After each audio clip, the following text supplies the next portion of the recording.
tonight we have the pleasure of having Robert Wright with us. Robert is a person I know of for over 20 years. When I read The Moral Animal when it came out, it was a fantastic book at the time. It was not only, one of the first books on, making evolutionary psychology accessible to people, but it's so beautifully written with a chapter on, like the science of evolutionary psychology and a chapter on the life of Charles Darwin, which was fantastically well done. Then he wrote this book, Non-Zero, which is sort of like a modest history of the last 15,000 years of human history, based on the basic idea that the arrow of history is the arrow of increased forms of cooperation. And both of these books I cited in my talk because they sort of like influenced the way I think. And as I stumbled into, why I was observing countries doing things that would otherwise seem stupid, like restricting themselves from the talent that would make them grow, this book came to mind as saying, history has always been forcing people to interact more broadly. Then I read his other book, which is also, I didn't quote, but it's one of my favorites, which is called The Evolution of God, which is this idea that, the world has been expanding forms of cooperation, but you had these established religions, and these established religions were written at some time, and the world was expanding forms of cooperation, but the scriptures were there. So how did religions, in this case the Jewish, the Christian, and the Muslim religion, adapted to that? Now his next book is going to be on Buddhism. But more importantly, he is the founder of Meaning of Life TV, and Blogging Heads TV. And he's a former senior editor at The Atlantic. He wrote a ton for The New Yorker, the Foreign Policy, and a bunch of other places. He's extremely well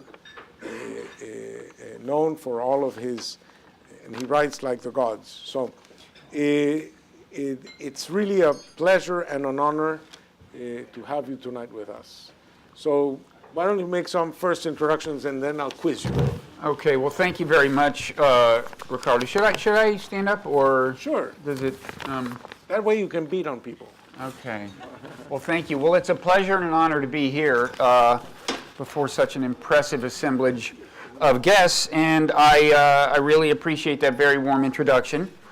In some ways, I prefer to have people lower expectations before I talk, but you've raised them for better or worse. Maybe I should lower them a little. The Meaning of Life TV he referred to, that's not like real TV, like on a TV set. It's just like a website. Okay, so. But thank you so much. Now, Ricardo and I agreed that the prospect of me giving a long talk is much less attractive than the prospect of us having a conversation. So that's mainly what we're going to do. I'm just going to give a few preliminary remarks that either will or will not prepare the ground for that conversation, depending on what direction the conversation takes. One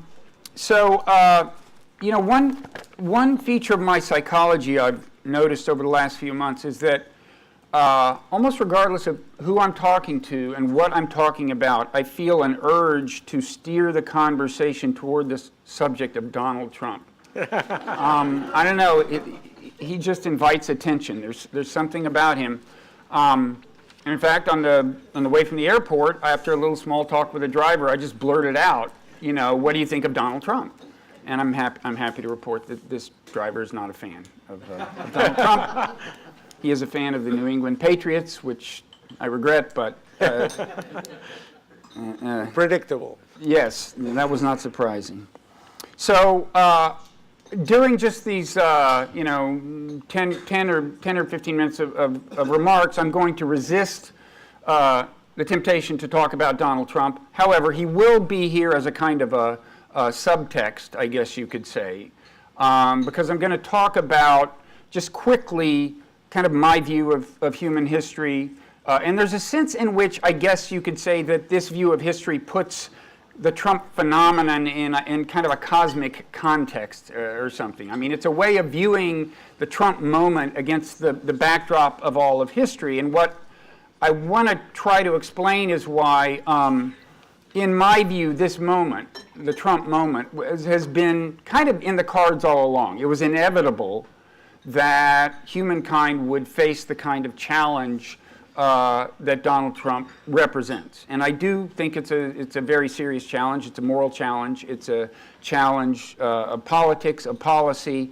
And I really think if we fail the test, the consequences could be pretty dire. Now, I'm not saying, when I say this was in the cards, it was inevitable, I'm not saying that Donald Trump himself was inevitable. He has many eccentricities that I think one would not have predicted in a president of the United States. I think we can safely put him in the category that historians refer to as contingency, just kind of, random, unexpected things. That is Trump himself. On the other hand, if you ask what Trump represents, more generically, I think that's what was likely to show up sooner or later. And I think one thing he represents, as a number of people have noted, is a kind of a tension between globalism and nationalism, or as the case may be, ethno-nationalism. As you may have noticed, this is happening in other places, the same kind of tension in a number of European countries and so on. In that sense, it's not crazy, I guess, to assert that maybe this was just kind of in the cards. It's happening in a lot of places. I think the difference between me and some other people who would assert that is I'm arguing that it's been in the cards for like millennia. This kind of challenge. And I think the challenge has a number of dimensions. It is, first of all, it's a challenge having to do with how we define us, what tribe we feel ourselves as belonging to. I think it also is associated with policy challenges. Do certain policies belong with national governments, or should they be in the venue of supranational bodies and so on? How should international law constrain national law? I think all of these things are kind of tied up in the Trump moment. So what I'm going to do is just talk a little bit about the view of history in this book, Non-Zero, which I want to thank Ricardo for distributing so widely. This is probably the widest distribution I've ever witnessed personally. I'll just say enough about it so you can decide whether you want to invest the energy in carrying it home with you on the airplane. These, when you're traveling, nothing, every ounce is a burden.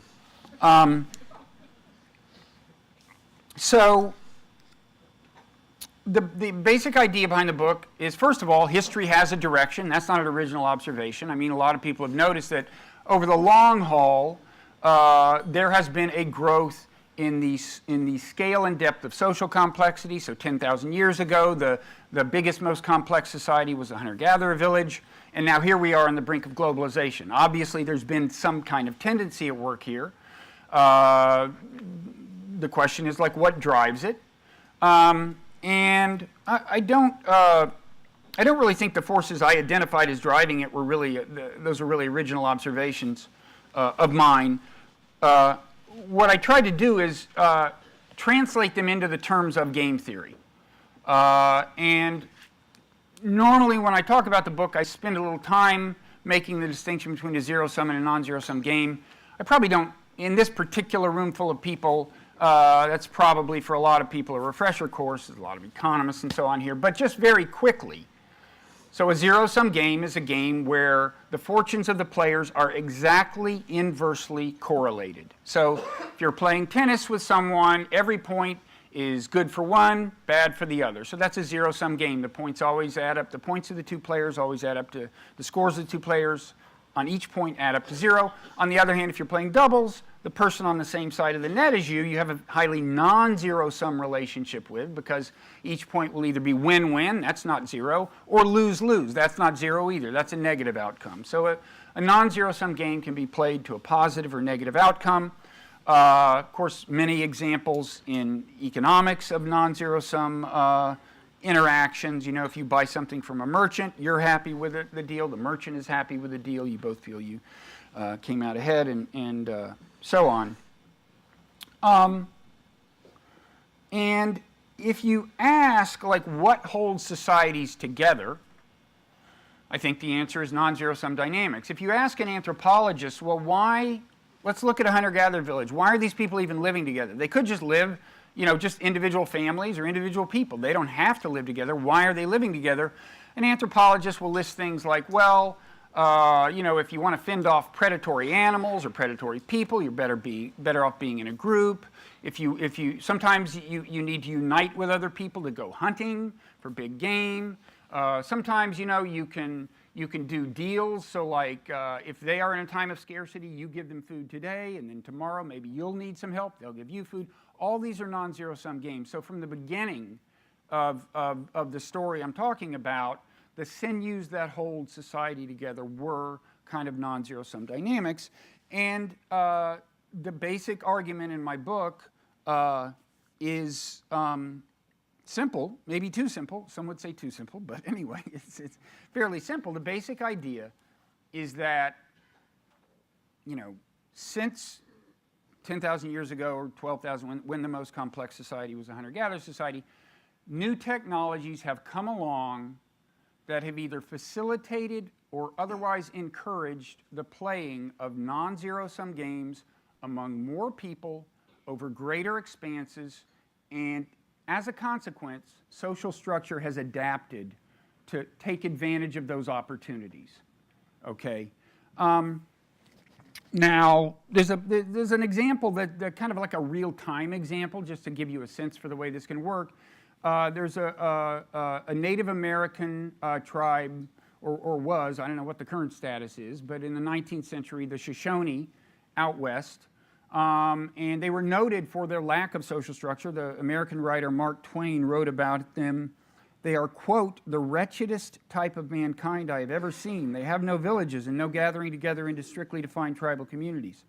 But actually, if you watch them year-round, it's true that they spent much of the year just living as kind of independent families, but when rabbits were plentiful, they would deploy a technology called like a rabbit hunting net, and when that happened, they would all come together and there would be this division of labor. So there were people who had made the net, there were people who would man the net, there were people who would drive the rabbits into the net, there were people who would beat the rabbits to death, sadly, from the point of view of the rabbits. So if you take the rabbits into account, this was not a non-zero-sum game, but among the Shoshone it was.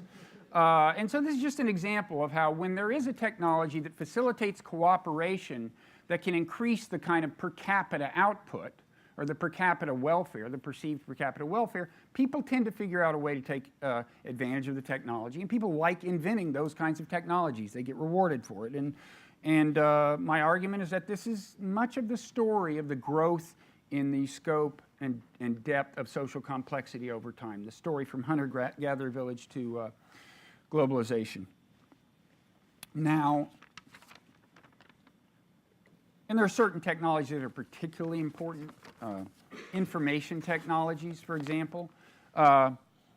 In fact, if you look at some of the great thresholds that have been crossed in the course of this story, so for example, when you move from the so-called chiefdom, which is associated with an agricultural society, that's like a multi-village polity, to like the ancient city-state. The city-states tended to have writing, information processing technology that facilitated social organization on that kind of scale. Now, my book has been depicted as, in some ways, more upbeat and optimistic than I felt that it actually was at the time. It makes sense that it would be I mean, I'm sure it sounds kind of upbeat and optimistic, right? I mean, non-zero-sum game, win-win, everybody wins. And in fact, there's a Spanish edition of it, and the Spanish publisher gave it the title, Nadie pierde, which, correct me if I'm wrong, means nobody loses, right? With all due respect for my Spanish publisher, I think that's, you know, slight oversimplification. I'm fine with the title, but I mean, life is more complicated than that. And I just want to emphasize a couple of reasons that the story of history is not just a march of wonderful things for everyone, as some of you may have noticed. One of these is that, well, actually, Ricardo mentioned this episode from the Bible in which the Israelites actually very self-consciously decided, according to the story, to move from a kind of loose confederacy of tribes to a kind of a state-level social organization where they would have a king. They actually discussed it, and like you realize there will be taxes and stuff. They decided, well, we've got to do it. And as you noted, they did it in order to better fight the Philistines. Well, one thing the Philistines had, which was kind of novel at the time, was iron weapons. So in this case, you see a technology, an actual weapons technology, encouraging what I would call more non-zero-sumness internally among the Israelites, a more tightly integrated cooperation among the Israelites. But of course, it did this via war and via violence. And this is one thing that's been characteristic of history, is that often what gives rise to kind of internal non-zero-sumness, cohesive cooperation, is external conflict, whether war or just some perceived conflict, competition of another kind. The other reason that thinking of this as win-win is too simple is just that to say that an outcome is non-zero-sum says nothing about the equity of distribution, okay? So if a society comes together and forms like a state-level society, and it's per capita, I mean, let's say like agriculture happens, and this happened. Agriculture happens, and so you move from kind of hunter-gatherer village to these chiefdoms, and you get more output per capita. But if the output is monopolized by the ruling class, then that's not really win-win. I mean, it may be that the peasants are no better off than they were. So, you know, but still technically that's a positive sum outcome technically, even though there is what you might call exploitation involved. Okay, so anyway, that's the basic argument with those kinds of caveats, is that technological evolution has in various ways abetted this growth in the scope of social complexity. We've crossed distinct thresholds in the process.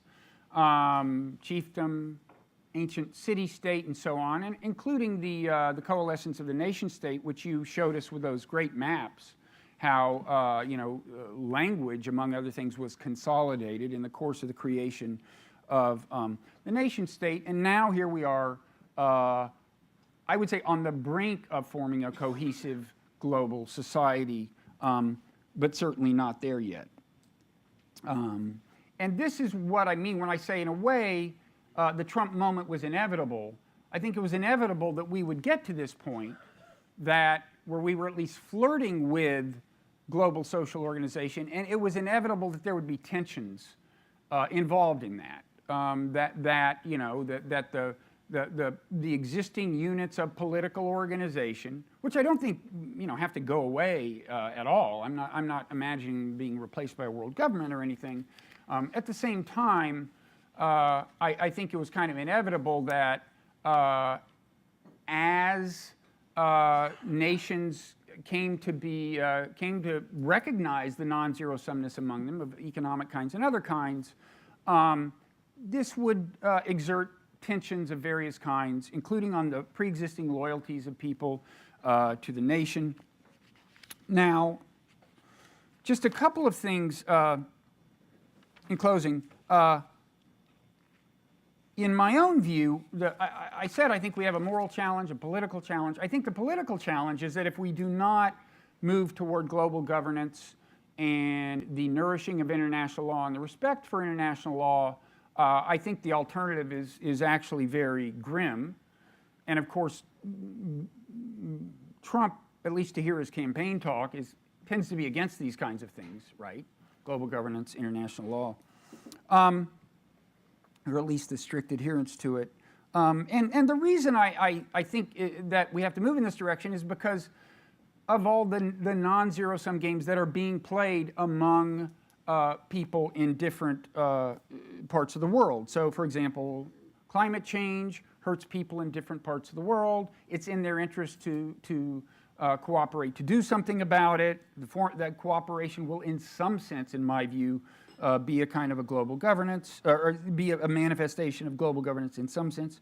Of course, disease spreads around the world, so you need things in the realm of health. The economies are intertwined so much that their fates tend to be correlated. And I would call something even as kind of loose as central banks coming together in a time of crisis to coordinate monetary policy. I would call that a loose form of global governance. I think in the realm of weapons of mass destruction, when you look at what's possibly coming in the realm of biological weapons, it's actually it's absolutely urgent that we get serious about weapons control and so on.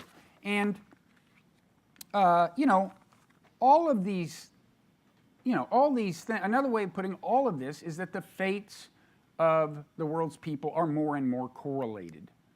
And that is the definition of being in a non-zero-sum situation. As I said, I think it's kind of inevitable we would get here. I don't think it's inevitable that we will prevail, because for one thing, one of the main drivers of successful adaptation to changing technology has actually been competition among nations, as I said. That's been a source of internal cohesion in national societies, and also in multinational societies, like during the Cold War, the Warsaw Pact, the Western powers. There was a sense of cohesion that was strengthened by the perception of competition. And of course, once you get to the global level, that's not available. I mean, unless we get invaded by another planet or something.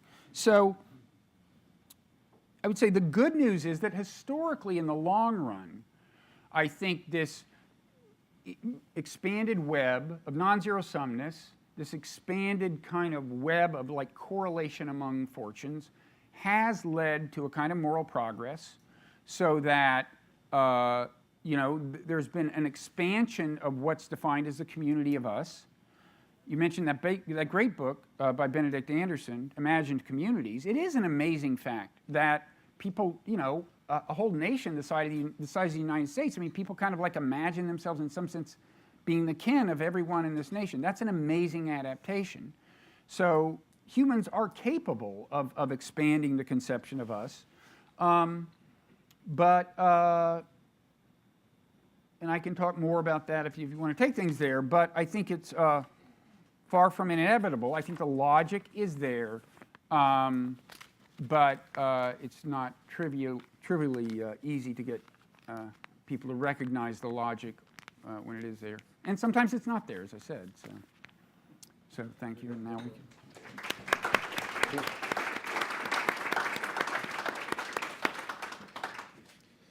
So let me ask you a few questions before we open it up to the group.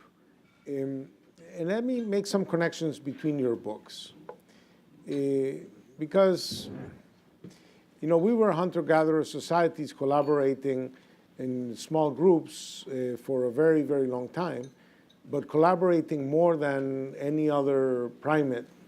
And, last year we had here Joe Henrich explaining, how, the subtle differences between other primates and us allowed us to have this scope of cooperation. And in your book on the moral animal, you go through this sort of like the impact of that on our current psychology. That is, we evolved into moral animals. So my first question would be to ask you for a connection between, yes, there's all these zero-sumness. Now, I can imagine this as people sort of like calculating it, saying, this is in my own interest, or people kind of feeling it, Right. and kind of like rooting for the German team, even though there are a bunch of, Bavarians and Swabians that are not really Prussians, and some of them are not even very Germanic. But suddenly you develop a sense of loyalty and feeling towards that broader sense of us. So is this sort of like we have to explain to people, or is this sort of like a feeling that evolves? Well, I mean, it is in the first instance a feeling. I mean, certainly according to evolutionary psychology, we were designed by natural selection to play both non-zero-sum games and zero-sum games, because both of them were part of life as our species evolved. And the way natural selection got us to play them is to a large extent via feelings, as you suggested. So, you may notice that at an event like this, when you meet someone and you find you have a common interest, ranging from rooting for the same sports team to a common research interest, whatever. Now, on the one hand, you may, your mind may start working. You might think we could collaborate. That would be good. But I think if you pay attention, you'll see that aside from that, there's an actual warming of you toward a person when you sense that you have a common interest with them. Or the great, warmer of feelings among people to find that you have a common enemy, right? Like, you start talking about like some the rival. Yankees, you mean? The Yankees would be something it sounds like you and I could agree on. All the emotions that govern friendship, a sense of obligation, like if you actually feel guilty, if you conclude you're not holding up your end of the friendship, and then the sense of betrayal, if a friend you think is not delivered. All these are evolution's way of getting us to play non-zero-sum games. And so the good news is that when people recognize a non-zero-sum relationship, when it strikes them as truly non-zero-sum, they are likely to warm up to the and this really is a huge source of hope. I mean, in my book, The Evolution of God, I argued that if you're trying to explain why is it that all the Abrahamic religions have, on the one hand, passages that represent belligerence toward other religious groups, and on the other hand, have passages that represent tolerance of other religious groups, I argue that it has to do with what the political situation was at the time the scripture was written.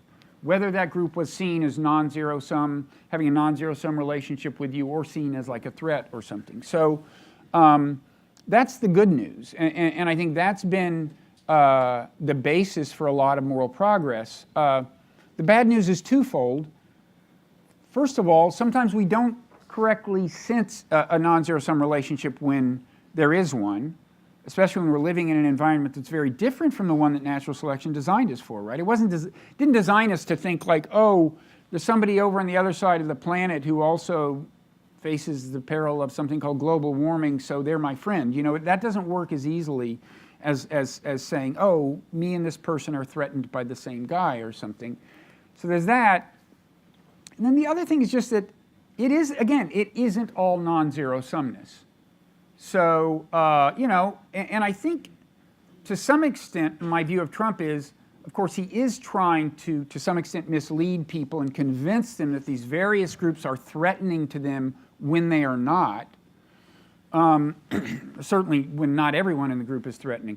On the other hand, there are real zero-sum dynamics. There are at least some workers whose jobs are probably threatened in the short run by some immigrant or by someone overseas who benefits from American trade. Now, so I mean, some of you have probably seen this graph, right? That over in recent decades, if you look globally, there's been this great growth in the middle class. People have moved from poverty into the middle class. That's the story globally. If you look at the story of America, that's not what's happened. There's been the stagnation in the middle, and these two facts are to some extent related. I don't think Trump supporters are crazy to imagine all of this. so I think, you know, what you have to do is take a look at who is not winning, and try to do something about it. We could get into that. I have my ideas about policy, but I think there's basically two kinds of big problems here. One is the failure to see the many non-zero-sum dynamics that do exist among people, especially when there are politicians who want to keep us from seeing them. And then the second problem is that in the real world there will be losers, especially in a time of transition, and it's best to address that problem. Very good. Your book on the evolution of God is maybe, I mean, there's some sense in which what we're suffering now between a more inclusive sense of us and a deeper, narrower, but more intense sense of us has been with us forever, right? That every time we could have cooperated with a little bit of a broader group, but then, you know, they don't speak exactly like us, they don't look exactly like us, they don't share exactly our beliefs, but there's this positive sum game that we could be playing, and so, yeah, they're not like us, but kind of like it's okay, right? And so that tension has been there for a long time. And in one of the areas where people have had to adapt is say, an institutionalized religion, right? So you know, plus they're screwed because, you know, there's scripture and it's written, right? And it says, right? But you know, so my question to you is, okay, so there's scripture, there's this expanding sense of us. How did societies or how these organizations reinvent themselves, reinterpret, so as to allow for this expanding sense of us? Because it seems to me that in some sense that's the predicament we're in, that we understand our national identities, we understand us and them, but now there's like a broader sense, and we're struggling to adapt, to exploit these positive sum games, but we're trapped by some inheritance. So how did, for example, and in particular, if you can mention, you know, the book covers both the Jewish religion, which is a long history of 3,000 years, and then the Christian religion, which is shorter, and then the Muslim religion. But I was wondering, even within the Muslim world, where, you know, there's like a fundamental fight between Shias and Sunnis in across states and so on, that how did these religions cope in the past with this expanding sense of us? Yeah. So I think, I mean, first of all, I take great issue with the kind of the so-called new atheist diagnosis. I don't know if new atheist is a term in all the countries that the many people here come from, but, you know, it's a group of thinkers who think that the big problem with the world is like religion. And I understand, you know, a lot of this grows out of like 9/11, and they've heard Muslims say it's, you know, our religion dictates that we do this or that. And what I would say is that history shows there to be a huge amount of malleability here within all three Abrahamic religions. I mean, you ask, like, you know, you mentioned, well, Scripture says this. Well, fortunately, in all these cases, Scripture says a lot of things. And people can pick and choose. Now, I can't do that with equal readiness in all religious traditions, but you see this in all religious traditions. So, I mean, just to look at the doctrine of jihad, and it is a legal doctrine. I mean, it's not a legal doctrine in the Quran. The word appears in the Quran, but there was no legal doctrine of jihad back while Muhammad was alive. There did evolve a doctrine of jihad about, you know, governing what constitutes a holy war and when you should fight a holy war, and that turned out to be this incredibly adaptable thing. Originally, the idea was kind of, well, people of the book, Muslims, Christians, and Jews, are in a special category, so we can tolerate Christians and Jews if they pay a higher tax. This was the deal, like, you know, 1,200 years ago or something. But as you look, as the empire expanded and wound up having to deal with, like, you know, Zoroastrians and even out and out polytheists, you know, the doctrine adapted so that they didn't actually have to slaughter these people. It's just, it is, you know, that's the way these things work. And moreover, you know, as of, like, I don't know, 50 years ago, you know, nobody was talking about jihad. And in fact, this fundamentalist who kind of inspired, I guess, Osama bin Laden, his name was, what is it, Qutb, he was an Egyptian. His big complaint was that young Muslims had forgotten about the doctrine of jihad. Well, you know, that's the way it works. And you know, when you talk to different Muslims and say, what does the Quran say about tolerance? The different ones will cite different things, and they all believe that what they're citing is the truly representative thing. So, and if you look at the circumstances of the people who are citing different passages, the passages they're citing seem to be pretty explicable in terms of how they see their relationship to the world. So, you know, in fact, Osama bin Laden, a scholar of Islam at Princeton, Michael Cook, pointed out to me that, you know, he could have just, if he wanted to, just cite the doctrine of jihad whenever he wanted to justify an attack, but he never stopped there. He always had a grievance. He always said, America did this, America did that. So, and that is, that perception that America is at war with Islam is what gives strength to these kinds of interpretations of Islam, I think. So it's not a trivially easy problem, but I think it's a big mistake to view, you know, kind of Scripture as determinative, as opposed to being, as the interpretation of Scripture being responsive to people's perceived social and political realities, which I think is more the case. And in any event, that's the only thing we have control over. We cannot rewrite the Scripture. So to whatever extent the political and social perceptions do influence the reading of Scripture, I think that's the lever we have to try to use. You say that Trump, in some sense, was inevitable.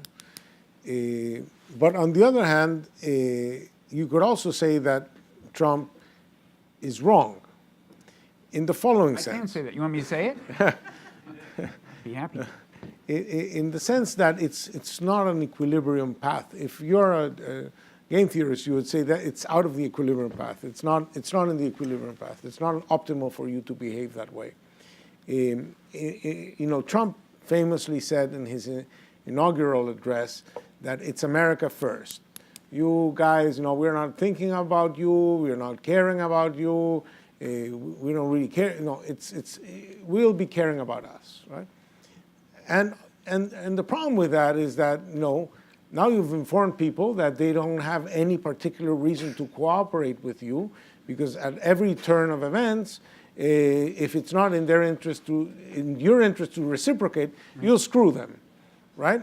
And then there's less cooperation for you, and then you're worse off. That is, there's this concept that our colleague Joe Nye coined about soft power, and that it's a little bit about, you know, that I do something for you, or I do something that is generally good beyond my own narrow feelings, and because of that, you are going to reciprocate, and that to me is going to be an asset.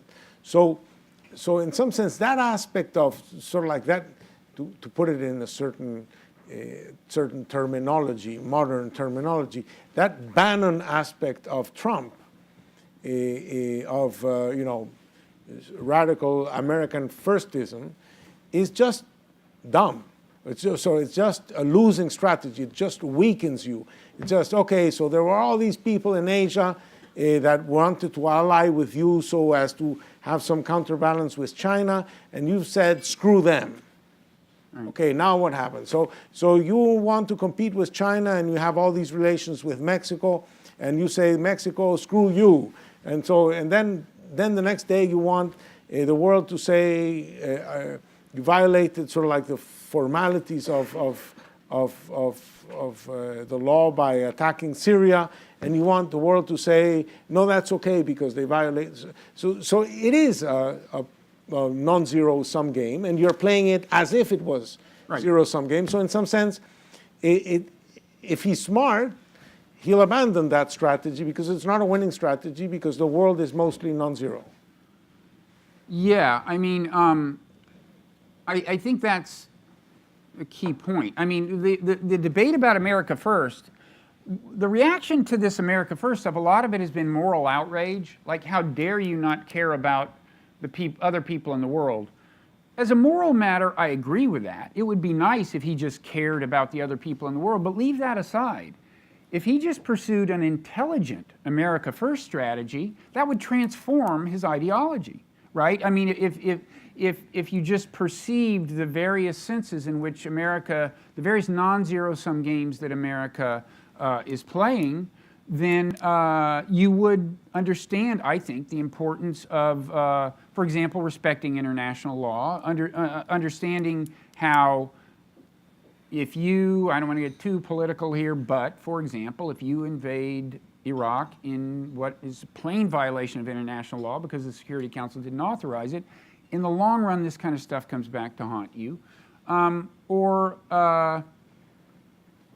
You know, even, I mean, everything you said is basically true. And then there are even, I think, kind of more novel, subtle forms of non-zero-sumness out there that he's not picking up on, that a lot of people have by now. But I think a lot of people understand now that the way that kind of chaos and alienation and discontent abroad can come back to haunt America via terrorism. I mean, I think one of the kind of technologically created phenomena of our age is what I call the growing lethality of hatred.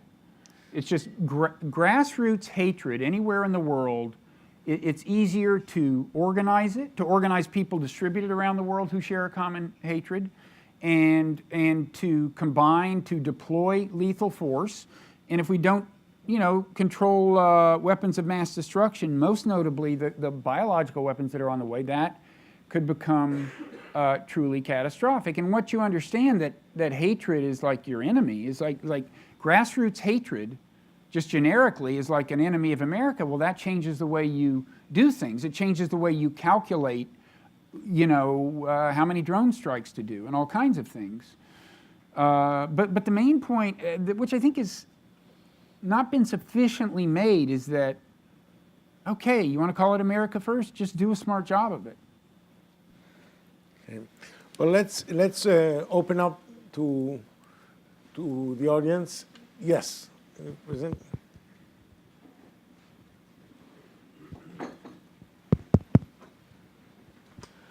I'm just wondering if, when we talk about, say, the America First policy as the game, we're not watching the right game. It seems to me there is a newly extremely positive-sum game going on globally, fulfilling this prediction, and that is the global financial world.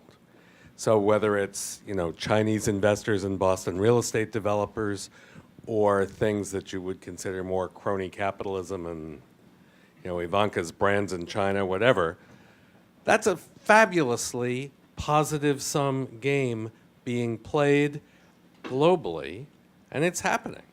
Sure. And everything else is just rabbits. The Shoshones didn't come out so well for the rabbits. Well, maybe the institutions that we think are the real game are the rabbits in that newly emerging game. Well, let me just, so account for, another way to ask the question is, account for the First World War. There was this feeling of globalization and so on, that wars could not happen anymore, that we were too interdependent, the world was really open. And then, you know, we got into the First World War and the world closed off for the next 70 years or something.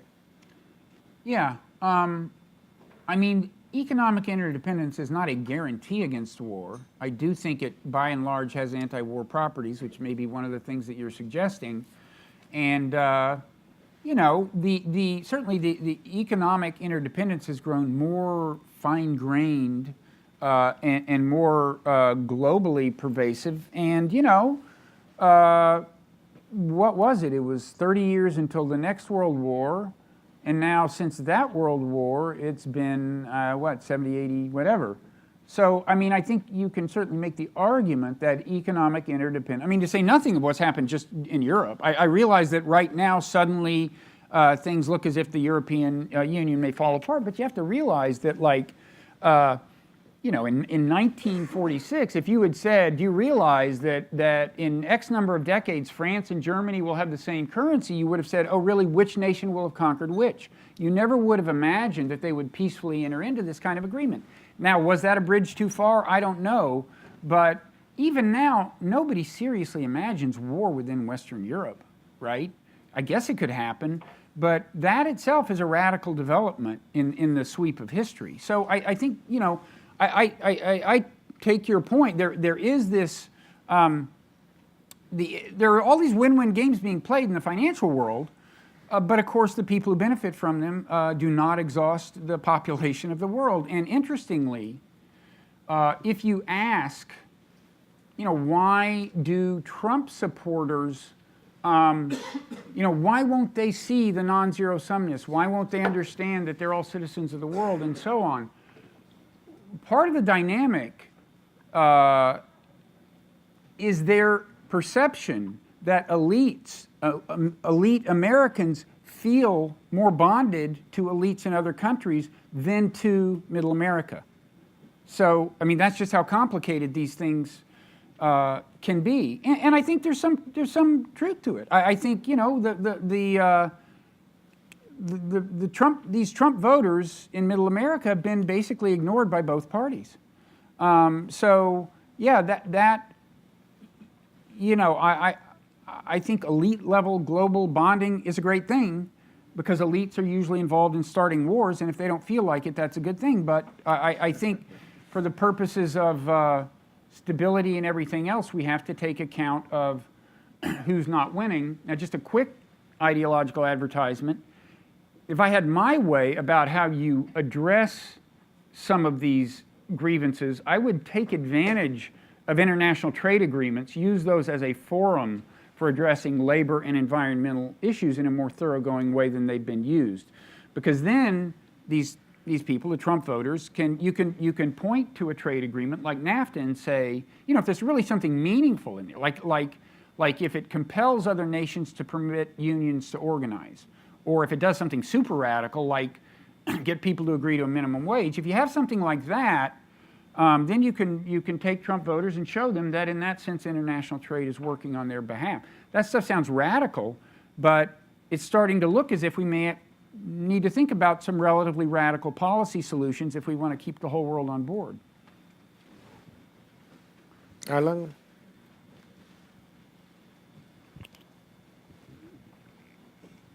Yes, I took specific note of something you mentioned in which you said that non-zero-sum game says nothing about the equity of the distribution.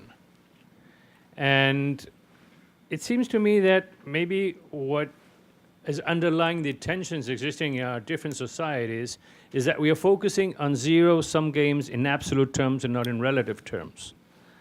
And that the distribution equity gap, the distribution gap in our countries that has increased is been trying to be, quote unquote, sold off in terms of we all are better off. But how can you ask me to feel about us when clearly you are not as I am, and we are increasing this gap? Right. That's a good point. I mean, here you get back to evolutionary psychology, and according to evolutionary psychology, natural selection designed people to be very attentive to relative status. It is of meager consolation to people if they're not getting any poorer, or maybe even getting a little better off. If everyone they see, like on TV, is getting way better off, that's hard to accept psychologically, especially if you're being asked to consider these people your brothers. You don't go off to fight wars for them and things. You pointed to part of an important part of human psychology. We evaluate our situation in relative terms. RB.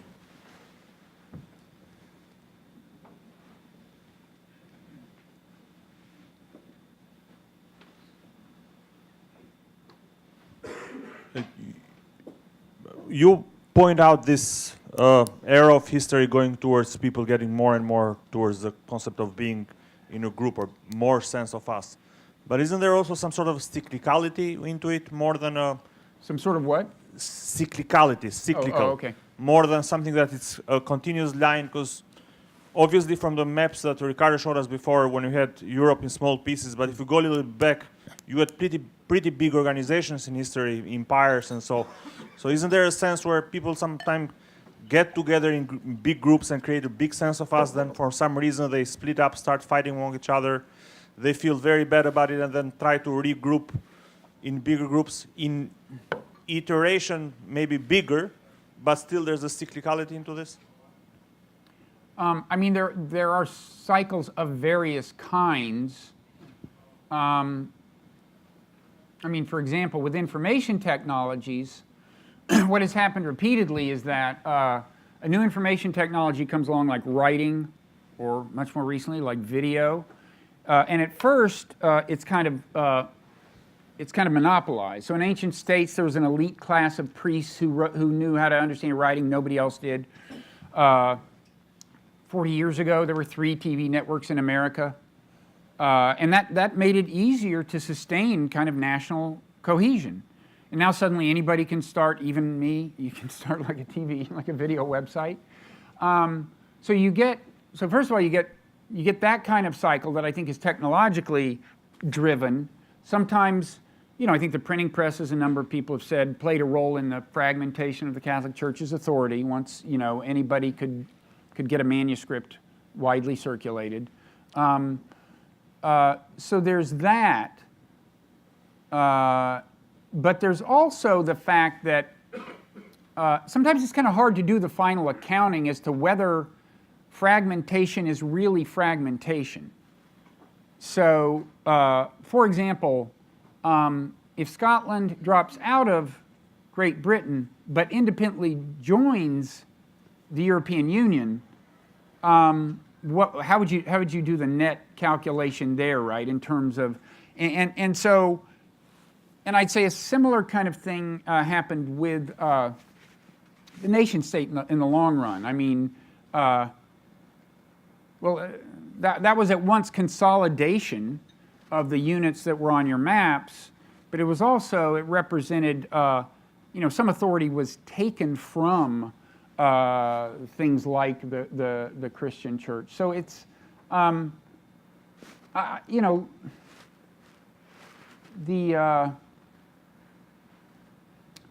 I think in the long run, you're always going to have meaningful units that are small for various reasons, including the fact that some policies are best decided at lower levels of organization. I just think that more and more they're going to have to be formal rules of the road that are globally respected. So it can be a very kind of a federalistic type system globally. I'm not imagining some kind of world government, but I do think that on balance, there's been a growth there's been an expansion of the scope of norms and laws, and that's going to have to continue to some extent. Yes.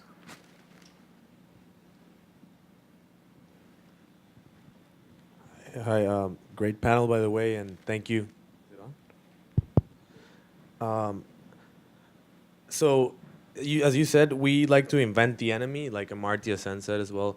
We'd like to create this sense of us versus them. That's been the whole theme of the whole discussion.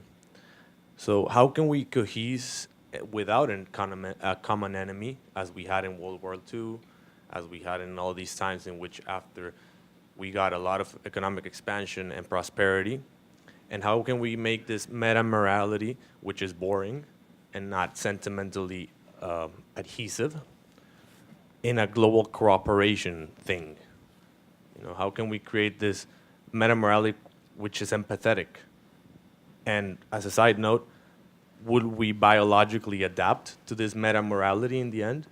Will these people that abide to instantaneous feelings be separated from those who actually separate themselves from their immediate feelings and actions to create their morality?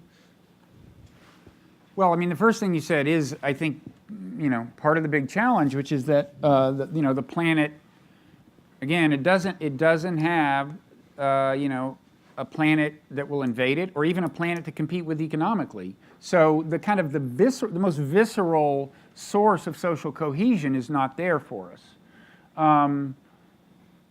There are, though, plenty of non-zero-sum games to point to if you can get people's attention. But I do think this is why I'm not necessarily optimistic. I just think it's a huge challenge. I almost think we're going to have to move to a new level of moral development or something. And I'd say two things about that. One is that you mentioned empathy. And I think the chances, my friend Paul Bloom has written a book called Against Empathy, which is about kind of the downside of empathy. And actually, some people would say that the Syria strike was a perfect example. Somebody shows Trump some pictures of suffering babies, and so he launches missiles. I personally doubt that that's actually what happened. I suspect there was more political calculation involved. But in any event, empathy of that kind can have its downside. But B, it's going to be very hard to, it's just, as a matter of like human nature and the limits of human nature, it's going to be hard to get people to feel about everyone in the world the way they feel about their kin and empathize in that sense. On the other hand, there is what psychologists call cognitive empathy, which is just a matter of perspective taking, just understanding the way things look to another player. And I personally think that alone, if we could get better at that, with all players in the world, Vladimir Putin, whoever, just understand how things look to them, what political constraints are operating on them, what are their goals. I think if we could get better at cognitive empathy, and especially if our leaders could, that would make a huge difference, because that can just really help in the solution of non-zero-sum problems. The other kind of positive trend, I think, is that we're becoming more and more aware of kind of the cognitive biases that afflict us. And some of them are kind of, I think, are less momentous than others. So the kind of economic ones, like the fact that these little quirks like, I will drive across town to save $50 on a TV set, but not to save $50 on a new car. Like, that's irrational, right? But that's the way people are. That's a cognitive bias that that's gotten attention that I don't think is as momentous as cognitive biases that influence the way we judge people, the way we attribute blame to other people, and the way we decide who is us and who is them. And I'm kind of hopeful that that this second set of cognitive biases kind of in the moral realm. I think if we were all more aware of how we are reacting emotionally to the news and to politicians, and more aware that those emotions are not always to be trusted, that would go a long way. It wouldn't fill us with kind of emotional empathy, but it would still be progress and would facilitate this thing called cognitive empathy, just looking at people in a sober way without saying, oh, that's my friend, that's my enemy, just trying to understand them. I think that would be real progress. And Ricardo mentioned I've got a book on Buddhism coming out in the summer, and one thing that interests me about certain kinds of meditation especially is I think that they're good exercises in that they facilitate awareness of the way our feelings kind of pull and push us around, and facilitate approaching other people in life in general with more equilibrium and more sober judgment. Let me bring this meeting to a close, maybe with a positive spin on it. I think human history is so rich and so full of examples. Arby was asking about the ebb and flow of things, but Albania. Arby is the deputy mayor of Tirana in Albania, and Albania, was divided in many ways. There's an Albanian Muslim community, there's an Albanian Greek Orthodox community, there's an Albanian Catholic community, and they had an external enemy, and the Serbs, the Greeks, and so on. So they decided that defining yourselves as Albanian was kind of good enough. And so religious tolerance became a necessary element of the Albanian identity. Now, Albanians, and of all political parties, feel European and want to be European.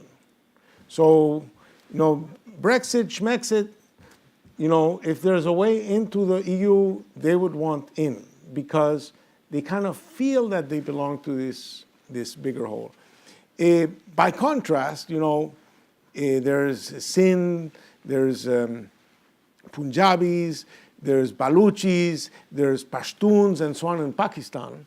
And, to cope with that diversity, they kind of said, well, we're Muslims. We can't talk to each other, we can't understand each other, but we share something, right? And, that was kind of like good enough for them. The miracle, a country like India, where they were able to have a sense of identity enough to have a fairly, pretty stable political system with, kind of no narrowing of diversity, and it kind of like seems to work. There were some people who thought after the Second World War, with the trauma of the Second World War, that they could pull off this incredible political experiment in Europe of trying to create some kind of political union. We in Latin America have 18 Spanish-speaking countries, not to talk about Brazil. That is sort of like misspoken Spanish. But